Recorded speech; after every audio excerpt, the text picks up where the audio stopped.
Hi, my name is Shoen, and this is Gamaliel Gómez, also known as Gama. And we're just going to talk a little bit about Gama's story as a student athlete and his success on and off the field. How's it going, Gama? Pretty good. Good. I'm feeling good. Good Awesome. for this interview. So just to give a little background and context about who you are as a student athlete, can you tell us a little bit about where you were born, where you were raised, and we can just start with that. Yeah, well, I was born in Los Corazones, Oaxaca, which is in Mexico. What else did you ask me?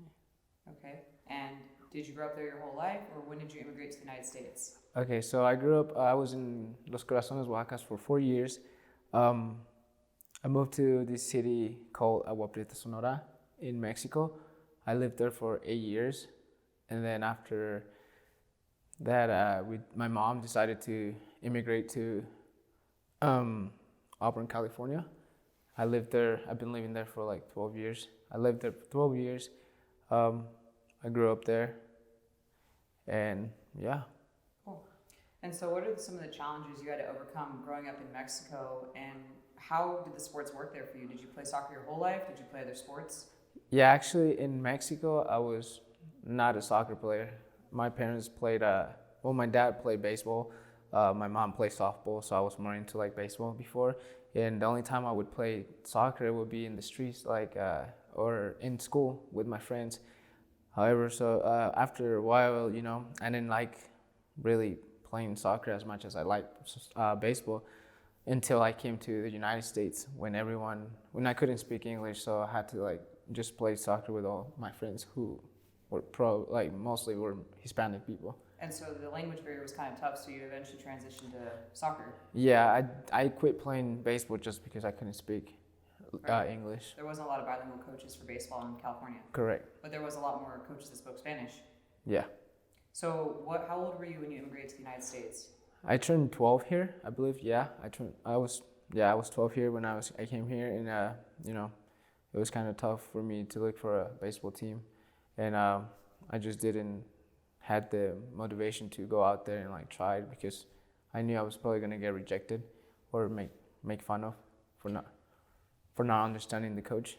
Right, and so there was always that big barrier. When you had to go into your academics, what was one of the challenges of coming here from Mexico and not speaking the language? Because, as you transition into higher level education, what's one of the problems here in the United States with kids who do come? What type of classes do they usually put you in when you arrive? Usually I feel like, I don't fit in with people. I came here when I was so young, and I got to deal with a bunch of racism. So it's I don't know, on the low class, basically, you don't have an opportunity to do much. And you just get bullied by other people, and I don't know, just you move on from that, you try to deal with it every day. So aside from the fact that you have a language barrier, was there also an economic factor in the types of teams you could play on with your family? Yeah, actually, yeah. I had a bunch of friends that were playing probably competitive soccer, and I was just playing, select. I didn't have enough money to go play at a higher level. So yeah, there was a big difference for me on that. And when did you start playing in the adult soccer leagues? Actually, I started playing when I was 15 years old. With the adult men? Yes, it was pretty interesting because a lot of people at first they were like, "Oh, you're gonna be a great player," but then there was other people telling me I had a little bit of work to do. Mm-hmm. Yeah. So what's another sport that you participated in growing up? When you came to the United States? When I came in the United States, I was playing 7th grade and 8th grade. I was playing soccer and volleyball. Then I went into high school and I wanted to play volleyball more than soccer a little bit, but then I got in trouble a couple times, and I decided I got kicked out of the varsity volleyball team my freshman year. But I focused more on soccer, and then I had this coach for the track team told me to join the team, and I did join the team. I did track, and I started doing wrestling too. I did cross country and soccer. For 4 years. And so what were some of your accomplishments in high school that you were able to do through running and soccer?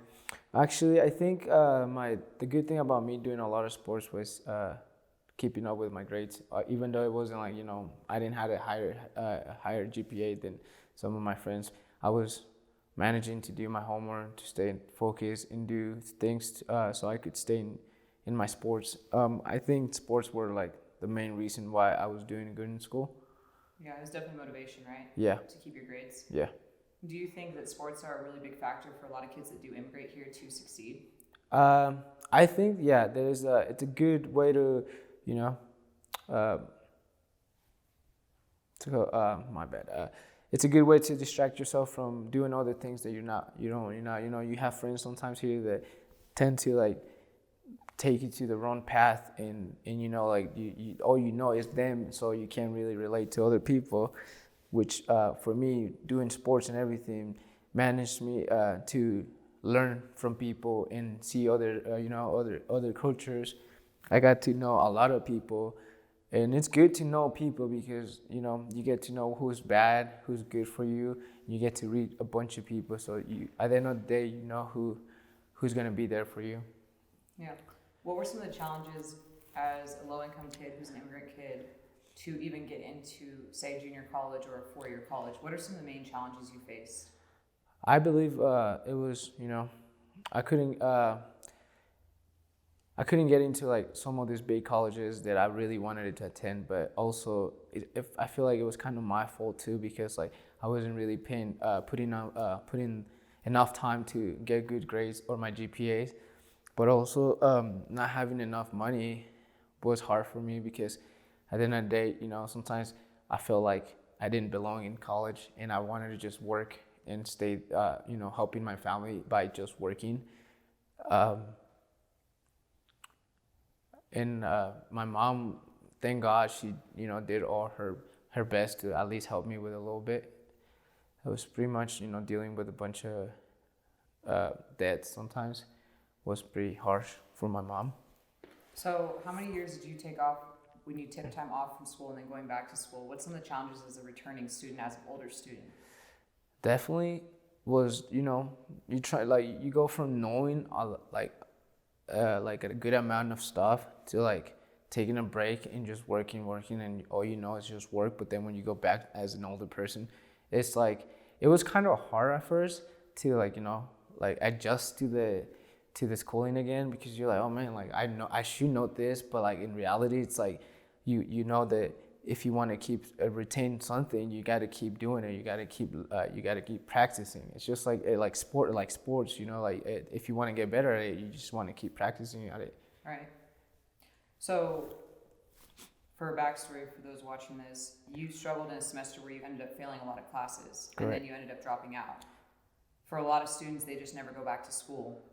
But you had to actually go retake classes while you were working and while you were training for semi-professional soccer. How did you balance your life, and what type of changes did you have to make to actually accomplish fixing your grades, becoming eligible, and then going to try out and earning a scholarship? Can you explain kind of like some of the challenges you faced during that time? It was actually pretty tough. Actually, like at first, I didn't want to go back to school. I was just getting kind of comfortable with me making money. It was nice making money, having something to provide for your family, helping you. It was stressful because, you get into these relationships too, where like you think they're gonna support you on your sport. You think they're gonna, be there for you, and sometimes you gotta focus on yourself and like think about yourself and not let other people choose your goals or like choose your path, because then you lose control of what you're trying to do. And actually, I had to deal with a lot of like time management too. Like I had to like do this. I had to work. I had to manage my time. And after work, it was tough because like sometimes like I would just go and get something to eat real quick and then go to practice. And doing all these things was like it was pretty harsh for my body. You start getting old too, and you're like, oh man, like how am I doing this? But in reality, it's like, the more you do, the more work you put in, it's gonna benefit you, and in your work ethic, it's gonna define who you really are, and that's what basically defined me all the time. Because I tried not to give up on my dreams, because the moment you start putting yourself down, I feel like you're not gonna accomplish anything.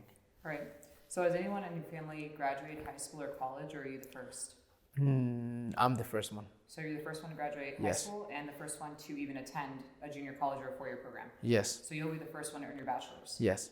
How is it being in a family where not everyone pursues an education? Are there a lot of struggles in, pursuing your education? Do people say things to you, try to like get you to stop following your dreams? And like, how do you handle that basically? That's definitely a big, it's a good question because I feel like, like my parents didn't have schooling. My mom, I'm not gonna lie, she can't really read much, and like she's a strong woman because sometimes like she's my role model, she's my everything, and she's what makes me want to like keep going because like she made it here, and she made it for a while here without knowing much, and obviously I had friends that like their parents are all these, they have all like the masters, there's intelligent persons who like know their stuff, they help them out. Which every time like sometimes I would look at them and I'm like I wish I had a parent that like they would I would come home to and they can help me with this, but I couldn't. My mom was always working for us and trying to provide for us, so I don't blame her for not being there for me sometimes, which it made me realize that I needed to learn for myself, and it was pretty tough. And I feel like sometimes you gotta like appreciate your parents. Sometimes they might not be there for you, they might not give you all the attention, but remember what they're doing for you, that they're just trying to provide for you. And sometimes that's why you gotta learn more and take advantage of school, because at the end of the day what you learn is going to pay off and it will help your parents at the end of the day. Right. With a lot of the players that I've coached over the years, one of the challenges is that when I help them obtain scholarships, sometimes the families don't necessarily want the kids to go away to go to school because they're like, we want you to stay here so that you can help provide for the family. How do you balance that in your family relationship? Because you say you did help your family, right? So how have you been able to explain to them that it's more financially advantageous to go get a bachelor's degree so you can work a career and you can provide later? What would you say to a young player who might be having that conversation where they've received a scholarship offer, but their family's telling them, mijo, no debes ir porque tengas que quedar en la casa para ayudarnos? How would you explain that there is an advantage, especially in the United States, to getting a higher education? I think definitely you guys should like go away from family sometimes, because being alone is pretty tough. I think being alone would be one of the most the key for people to learn, if you're willing to learn and willing to try something new. It's like a new beginning for some people. And I think parents should also let the kids go, because my parents support me on it, even though like it's painful sometimes being alone out there. But look at me now. I focus in school. I've been working out. I go to the gym sometimes twice a day. I cook for myself. There's skills that you're gonna start learning by yourself, and you don't depend on your parents. So I think young kids should at least think about what they want in life, and for once think about their parents too, because at the end of the day, the education they'll get, it's gonna be the future. It's gonna be what's gonna define their goals, and like it's gonna help them a lot, and their parents too. Yeah, I mean, so you went through almost a period of homelessness where you really didn't have a place to live. You went through a period of time where you absolutely weren't even academically eligible. You went through a period of time where you really didn't have a lot of money. But you still persisted on keeping your fitness up with the hope that you might play at the next level. How many schools did you have to go try out at to even get the opportunity to receive the scholarship you're on now? And can you explain where you are playing and where you played previously? Yeah, so I actually, when I went to college, I didn't really. Which school were you at? I was going to American River College, and I didn't try out because I thought I was a runner. But then I figured out that like soccer was what I pursue and I want to do for living, not living, but like it was something that it motivates me to keep going in my life. And I went there. I played my first year. I was in a roster, and I felt shitty. And I felt like really bad at, I felt like I didn't belong there sometimes because I didn't have a chance to play. But then I didn't give up and just redshirt my second year. And then my third year at a community college, I played there, and I was actually started there, played my games there. And after that, I thought I was done. But then after joining Azteca, I decided to go try out for, I believe I went to Eastern Oregon. And it was it's like it was fun trying out for them. I think I did pretty great, but I feel like my grades weren't there yet, so I feel like that's the only reason I didn't make it there. And then I came back, and then now I got. Competed against other schools though too. I did compete against, I think it's Stanislaus too, and I did pretty good against them. However, my age was probably what not got me there, but I don't blame them. It's okay. Kansas was Southwestern College was where I went and try out for. I believe Kyle Pond is the coach there, and he saw something on me. He gave me the chance. He gave me the opportunity to play for them, which I'm really grateful for him. And now I'm there. I attended, I believe, spring and fall. So you've done like 1 full year of being full-time student again. Correct. And how's that been going? Because that was the first time you've really been truly 100% student athlete. Yes. When was the last year you played prior to that? When did you play at ARC prior to playing at Southwestern? Oh, okay. I believe I was when I was 2017. So it was like probably like 2 years ago. 3 years. 3 years, yeah, 3 years. So that's a big gap. Mm-hmm. And then to come back to school, it takes a lot of work. Yeah. To be physically fit, keep your grades up. And then you also worked a little bit in college too. Correct. So you were working on campus, and then you were attending your classes. Mm-hmm. And academically, how much better have you been doing there compared to when you're kind of in a different environment? That's another thing that I recommend people sometimes when you go away from people, when you go away from the distraction of that keeps you from succeeding, is what makes you a better player too. So basically, sometimes being alone makes you want to just grind and just keep working hard, and it made me focus a lot on myself, which gives me time to do other things, which includes my homework. Think about what I want in my future. And so far, that's what's being, far away from family sometimes has been, a great thing because, and being away from my friends because, I don't have distraction anymore. I just focus on what I need to do and pursue, just keep going for what I'm working for. And what is your bachelor's? What are you pursuing currently? I'm doing business administration. Okay, nice. And prior to that, did you study other types of degrees? Or were you just kind of trying to figure out what you're doing in college? I'm literally just trying, I want to do just, I'm trying to do business, and also so far right now, I'm trying to also get into coaching too. Nice. Coaching people. Giving back. Yeah. Cool. And so, compared to when you're kind of in a different environment, how are your grades now at Southwestern? Are you getting A's and B's, C's and D's? What has the difference been for you? Have you made honor roll at all academically? Yeah, I have made honors roll, and it was pretty cool. I mean, you came here as an immigrant, mm-hmm. didn't speak the language, had to learn a second language, and somehow make it through school, get academically eligible in high school, and then get academically eligible in college. I mean, that's quite an accomplishment when you look at it. To go from coming from, where you were at 12 years old to now at 26 to make honor roll at a 4-year institution.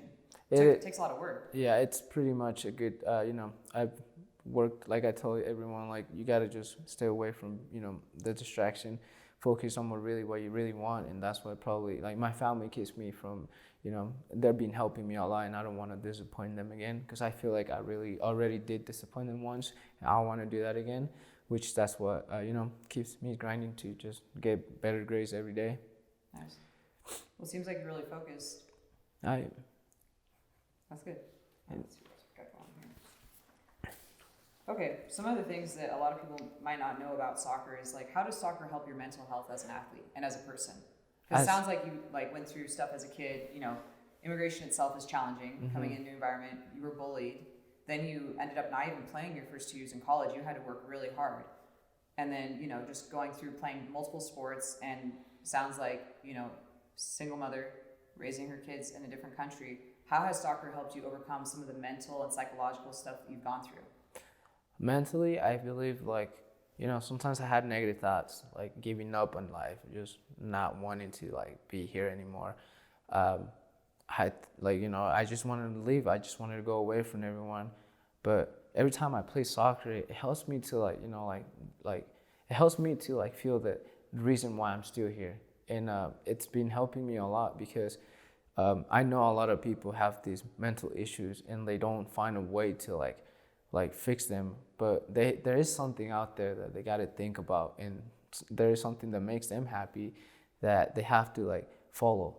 And I think sometimes, sometimes people they don't require those people, or they don't have the tools to have, the tools to like someone help them to like overcome that. Overcome that. And like for me, I was able to, be kind of like a social person, and I talk to everyone. I'm a lovely person, and I know every time I'm sad, like it's something that I don't really like at all. And there was ways like soccer for me. Every time I'm playing soccer, I listen to my music, even if it's by myself. It's something that makes me like be like makes me. It's a reason for me to be here. It's another reason. Yeah. And is that kind of why you want to coach too? Yeah, I want to be able to give back. And you said you have been coaching, so you've been like helping coach kids out when you're not training or going to school or working. So you're giving back to like the next generation. Correct. And do you think that all the challenges you've overcome can help inspire these kids that might be going through similar things as you? I believe so. I believe that everyone has sometimes similar lives, and we're out there. Sometimes we have similar lives that we could help on them, and like by coaching them, or even by talking to them about how sometimes nothing is perfect. And I've been helping this kid who's probably like single mom too. It's just similar to me, and he's a talented kid, listens to me a lot, and now he's learning how to cook, and he's willing to learn things, in which I hope in the future I can do the same for not just one person, but for many persons, for multiple people that are looking for that hope to someone to reach them. And because it's kind of hard when you go through a lot of trauma and hardship when you're younger. You have two choices. You could be bitter and angry, or you could choose to take that hardship, grow from it, become a stronger person, and then go help other people. Correct. And you made that choice. And like a lot of times you can see on social media people being negative, people complaining. You've been through a lot, in my opinion, right? And I've worked with more than 1,000 athletes. What's something that you do daily to help motivate yourself to continue going on? Usually I listen to music, and I think about, I do what Coach Rose told me one time. I write my answer. I grab like a piece of paper, and write my goals. Every time I want to do for like the whole year, what I'm trying to accomplish. Sometimes writing your goals will help you to like look at them and make you feel alive, because you're like, okay, then I need to achieve this year. And even if you don't achieve your goals, you have next year, and at least as long as you accomplish a few of them, just keep going. Don't stop dreaming, because at the end of the day, you're the one who's gonna make things happen. Yeah, just taking that personal responsibility, setting your goals. Mm-hmm. So when did you start in my program by being mentored? How many years have you been under my coaching? I've been playing for you 3 years. I started September 2018 now. Nice. And did we always get along on the coaching aspect, or can you talk about kind of getting accustomed to being in a different coaching environment? Because you didn't really have a lot of coaches like me that, number one, bilingual, right? Willing to tutor in Spanish and English. And I did some tutoring with you to help you get through some of those classes, because it's tough, right? You're working, you're going to school. You weren't able to find tutors. Nope. And do you think that that's a challenge for a lot of students that do come from other countries, to find a tutor that will like actually tutor them sometimes in both languages? Yeah. And that was a big factor, right? To become academically eligible, just to even, because when you got rushed through school, you didn't even know some of the words that you had to do, or how to write essays in English. Correct. And that was a challenge to even get accepted into college. Correct. Just those types of fundamentals that got brushed over at a younger age that you had to relearn that happened. But I mean, what are some of the challenges you think to kids that maybe might be coming along who might need a hard coach? Like, what would you tell them that you wish you would have known when we started doing coaching, or what are some of your stories? Okay, so first of all, I think, I was managed by coaches that just, Sunday leagues. You come in, they tell you where you're going to play and everything. They never really coached us. I think you were the first coach that I've been coached, and the first woman that coached me. Usually we never agree on some stuff. You were pretty tough on a lot of people, and myself, I think. But at the end of the day, you did it for our own good. You're a great coach, I believe, as a woman. Sometimes we didn't agree on things, but at the end of the day, we find solutions to solve our problems. These kids, I think I want to tell them that, sometimes coaches can be harsh on us, but if they're being hard on you, it's because they want the best for you. They have faith on you. If they're not being hard on you, it's because, probably sometimes it's not that they don't care. It's just that they seeing that you're not putting the work on. when they see talent on you and they're pushing you, I think people that have talent should always keep working hard, because at the end of the day, hard work will beat talent. And that's something that happened to me, because, you know, I was used to like not being good. There were so many talented players, but nowadays I feel like, you know, that some of these talented players lost their game, and it's just like me working hard and kept working and not stop. I didn't stop working. It's been putting me in a good position. So that's pretty much, you know, what I want to tell them, you know, like basically. Yeah. I mean, there's been games where you ended up getting kicked out. Correct. And do you think that by me being harsh on you when you're in Sacramento helped prepare you for the collegiate level by checking, you know, the problems early? Yes. Because a lot of coaches just, if they have a talented player, they'll let him keep doing it. Mm-hmm. Had you ever seen a coach actually stop the talented player and try to correct behavior? No. Rarely, right? Right. But is that one of the reasons you've been able to be successful? I believe so. I believe that you taught me something that not many people see. You know, like some of these coaches, like when you have talent, they love to, you know, please their players. They love to like spoil them. But you taught me that, you know, even if you have talent, you're always gonna do, like, you know, you always have some work to do, even if you're good. And, you know, you made me tough. Obviously, sometimes I would talk back to my coach, which it was not the right idea. But at the end of the day, you were right. You know, some drills, like you as a coach, every year you learn different things. You learn different stuff from players. And I think you're still learning. You're still a young coach. But I think, you know, a lot of people underestimate you for being a woman. But I respect you for being a coach. And I respect the things you do for these kids that are becoming ballers. They're really good. And you know, I'm proud of you for doing this, and I'm really happy that you introduced me to Kyle for taking me and, you know, believing in me. Yeah, because it's kind of like redemption. You know, you thought you weren't even ever going to go back to school, Mm-hmm. and you thought that you weren't good enough for school. Correct. And now you're a 3.5 GPA. You know, like when you first came on the team, you didn't think that you were good enough to even attend college, and now you're crushing it. You know, you're a scholarship athlete on a full scholarship, making honor roll every semester, playing as a starter in all your games. And that really just came through hard work and setting goals. So, you know, like no matter where you start in life, literally not speaking language, literally coming from basically poverty, essentially. That is true. I mean, that's the truth. But you know that by setting goals and focusing on them and sticking to your dream, you were able to accomplish it. And then it would be really awesome if you did coach and give back. So I think that's neat. Are there any other stories you want to tell of just overcoming challenges in your life that you'd want to share? Not really. I mean, I pretty much told you most of my life. I just want to tell everyone that, you know, they should take advantage of the coaching you're doing, because I feel like sometimes people think that, you know, it's not good enough, but it's not that it's not good enough. I think, you know, it's the fact that people are not putting the work in. You got to stay strong, you know, you got to listen to what, you know, coach is telling you, because at the end of the day, if you're not putting in the work, I feel like people are not going to go nowhere. They're not. No. I mean, how many talented players do we know that, you know, didn't reach their potential, and it was honestly just out of the fact that they didn't set their goals and didn't go do the work, right? Yeah, basically, you know, there's a lot of people out there that now they're realizing that staying, you know, working out every day, doing all this exercising, stretching every day, you know, all these things count. And I think people, as you know, the young people should like keep working hard, because you guys are the future. At the end of the day, you guys are, you know, what we're looking for to make this team better. Yeah. Azteca. And to keep the program going. Yes, sir. So you think that one of the most important things in any club is really the holistic approach of student athlete, getting the good grades, being a good player, technical, tactical, and mental. Yeah. It's not just, you know, show up and play one game.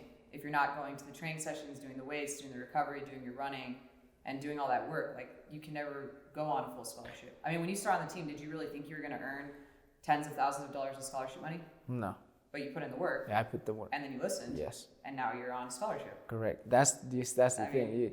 It works. That's how it works. You know, you got to listen to your instructor all the time, because they know better than us. You know better than us. You know what's best for us. And I think, you know, you've been a big impact in my life, to be honest, Rose. I just want to thank you for everything that you've done for me. I want to thank you for having faith in me, and thank you for supporting me every day, you know, by texting me and telling me how good I'm doing in school. But everything is for a purpose. Yeah. Thank you. Thanks, Gama.